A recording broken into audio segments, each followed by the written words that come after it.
Ang sansinukob ay mananatili kahit na tayo ay wala na.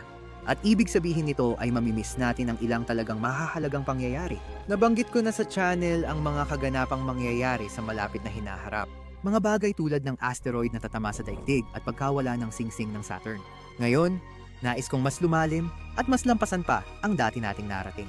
Dadaling kita sa trilyon-trilyong taon sa hinaharap at ipapakita ko sa iyo ang ilang nakakabaliw na mga pangyayari na mangyayari sa universo kapag matagal na tayong wala. Magsimula tayo sa malapit na hinaharap kung kosmiko ang pag-uusapan. Ipinapalagay ng mga siyentipiko na ang tanyag na Great Red Spot ng Jupiter ay mawawala sa susunod na ilang daang taon at posibleng kahit sa loob lang ng ilang dekada. Ang Great Red Spot ay isang higanting bagyo sa atmosfera ng Jupiter. Nagngangalit ito ng hindi bababa sa huling 200 taon at posibleng mas matagal pa.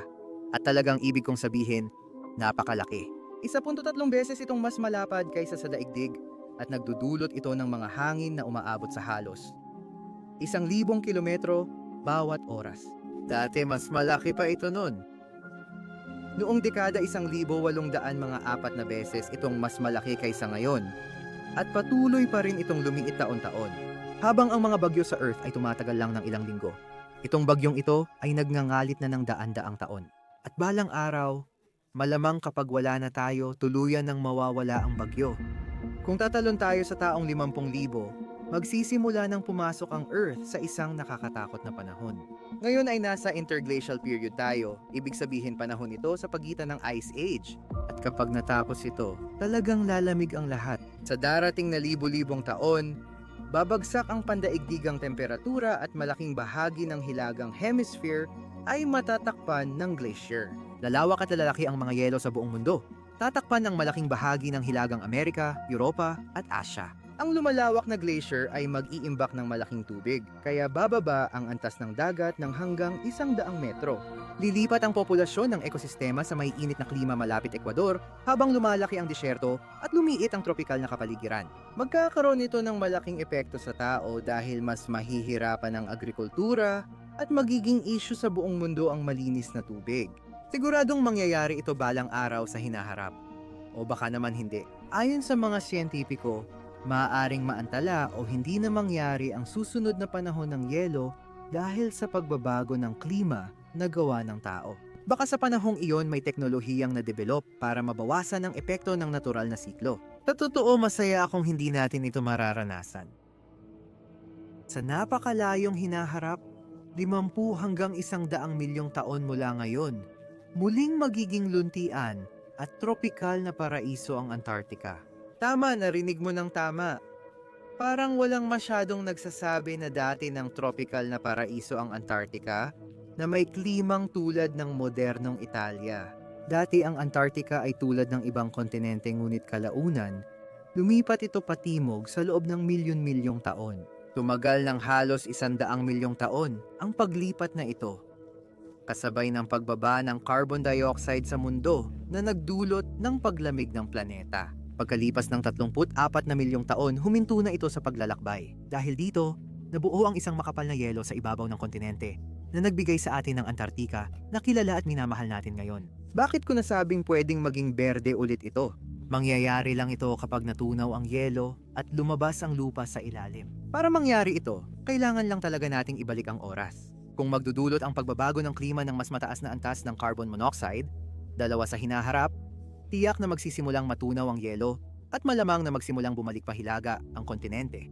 Pero ang yelo sa ibabaw ng Antarctica ay sobrang kapal.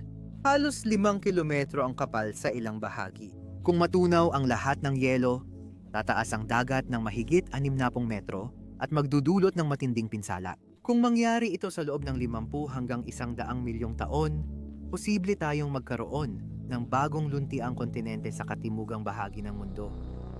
Kahit hindi basta-basta lumayo ang Antarctica at muling maging tropikal, maaaring hindi na natin kailangang maghintay pa ng panibagong tropikal na kontinente na lilitaw. Sa loob ng 250 milyong taon, magsasalpukan ang lahat ng kontinente sa mundo. Malilikha ang mga hanay ng bundok at lilitaw ang isang bagong superkontinente, ang Pangaea Ultima. Masama pa, may pag-aaral na nagsasabing maliit ang tsansang mabuhay ang tao sa bagong superkontinente dahil sa sobrang init. Ito ay isang paikot na proseso. Tuwing 400 hanggang 600 milyong taon, nagsasama-sama ulit ang mga kontinente ng daigdig, parang malaking Newton's cradle. Ang Australia ay katabi ng China. Ang Amerika ay malapit sa Afrika. At ang Afrika ay mababangga sa Europa at Asia. Ang prosesong ito ay magbubunga ng mga bagong hanay ng bundok.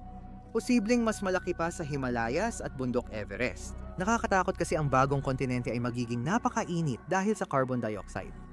2, mula sa mga bulkan at thermal dulot ng banggaan. Umaabot sa 40-50 degrees C ang karaniwang temperatura sa buong kontinente. Ang mataas na halumigmig ay nagpapahirap sa kahit anong mamal na mabuhay. Bagamat mukhang masaya na makapagmaneho mula New York papuntang London hanggang Sydney, mas pipiliin ko pa rin ang mas malamig na klima. Sa susunod na 1 bilyong taon, magbabago ang ating araw na magiging sanhi ng katapusan ng lahat ng buhay dito sa mundo. Habang tumatanda ang araw, lalo itong nagiging maliwanag bawat taon. Tumataas ang liwanag ng halos 10% bawat bilyong taon. Bagamat parang hindi ito kalakihan, magkakaroon ito ng malaking epekto sa maselang balanse ng buhay dito sa daigdig. Ang pagtaas ng liwanag na ito ay magdudulot ng matinding greenhouse effect. Aangat ang temperatura, hihinto ang photosynthesis at matutuyo ang mga karagatan ng daigdig. Ganito rin ang nangyari sa Venus bilyong taon na ang nakaraan at ito rin ang magiging wakas ng buhay sa daigdig. Malulubog sa mapanganib na ultraviolet radiation ang lahat ng mga halaman na magdudulot ng kanilang pagkamatay. Kasabay nila babagsak ang food chain, titigil ang produksyon ng oksiheno at magiging nakalason ang atmosfera. Lahat ng hayop, pati tao ay kailangang umalis o mamatay. Sa huli, mawawala ang lahat ng tubig sa mundo papuntang kalawakan at matitirang tuyot na bato na laging niluluto ng umiinit na araw. Dito magsisimula ang bilang. Mayroon tayong 3 bilyong taon para lisanin ang mundo o mamamatay ang sangkatauhan.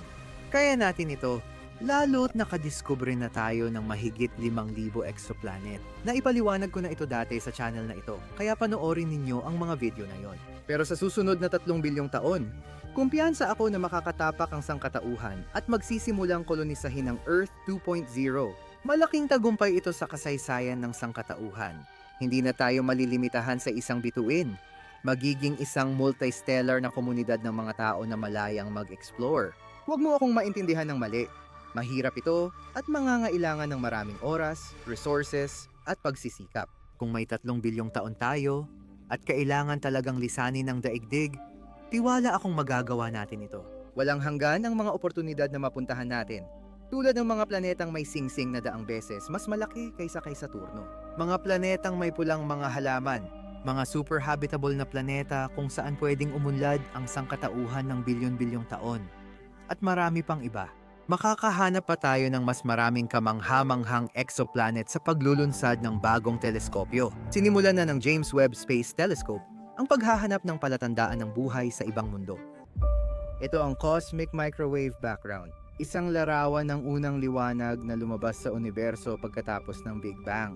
Isa ito sa pinakamahalagang obserbasyon na nagawa ng tao at sa humigit kumulang 100 bilyong taon mula ngayon, tuluyan na itong mawawala sa ating paningin magpakailanman. Ito ay dahil ang universo mismo ay lumalawak. Ganito ang nangyayari. Habang ang espasyo mismo ay lumalawak, ang mga photon mula sa cosmic microwave background ay nauunat din. Ito ay kilala bilang Doppler shift. Ngayon, nakikita natin ang cosmic microwave background bilang microwaves, pero habang tumatagal, bababa ito sa electromagnetic spectrum at magiging radio wave. Sa mahigit 100 bilyong taon, hahaba at hihina ang mga wavelength na ito.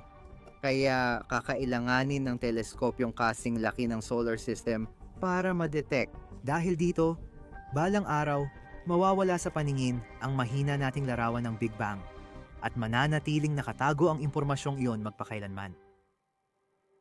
Ngayon, tumatalo na tayo ng sobrang layo sa hinaharap na halos nawawalan na ng saysay ang oras. 100 trilyong taon mula ngayon, ang universo ay papasok sa isang bago at nakakakilabot na panahon.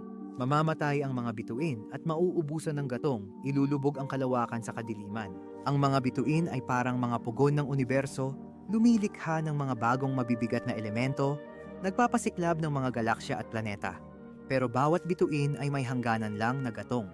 Darating ang panahon na hihinto na ang pagbuo ng mga bituin at ang huli ay magmumula sa natitirang gas at alikabok.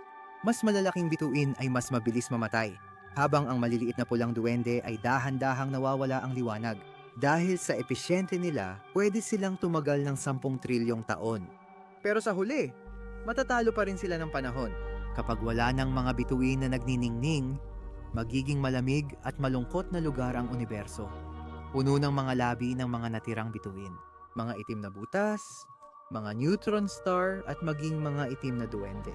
Pagkalipas ng 1 kwadrilyong taon, mabubuo ang mga unang itim na duwende sa universo. Ang mga kakaibang bagay na ito ay sobrang bihira, kaya't kumpiyansa ang mga siyentipiko na wala pang ni isa na umiiral sa universo ngayon. Ang itim na duwende ang huling yugto ng mga bituin gaya ng araw. Kapag lumamig na ng husto ang mga puting duwende sa trilyong taon, nawawala ang natitirang enerhiya at hindi na sila naglalabas ng liwanag o init.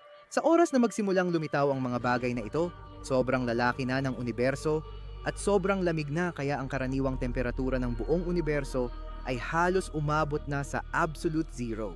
Yan na ang pinakamalamig na maaaring maranasan ng kahit ano. At ito ang nagsisilbing simula ng katapusan ng universo. Pero may isang uri ng kosmikong bagay na hindi pa nabubuo, mga zombie na galaksiya. Ito ay mga galaksya na binubuo lamang ng mga itim na butas. Sa pagdaan ng panahon, lulunukin ng mga itim na butas ang mga natitirang itim na duwende at neutron star. Ang mga itim na butas na lang ang natitirang gumagala sa kalawakan sa gitna ng lubos na kadiliman. Kahit walang liwanag, mangunguna ang grabidad at magbubunga ito ng mga zombie na galaksiya. Isang napakalaking itim na butas sa gitna na napapalibutan ng daan-daang milyon o bilyong mas maliliit na itim na butas na umiikot dito. Ang mga galaksiyang ito ay hindi magiging katulad ng makukulay na galaksya na nakikita natin ngayon.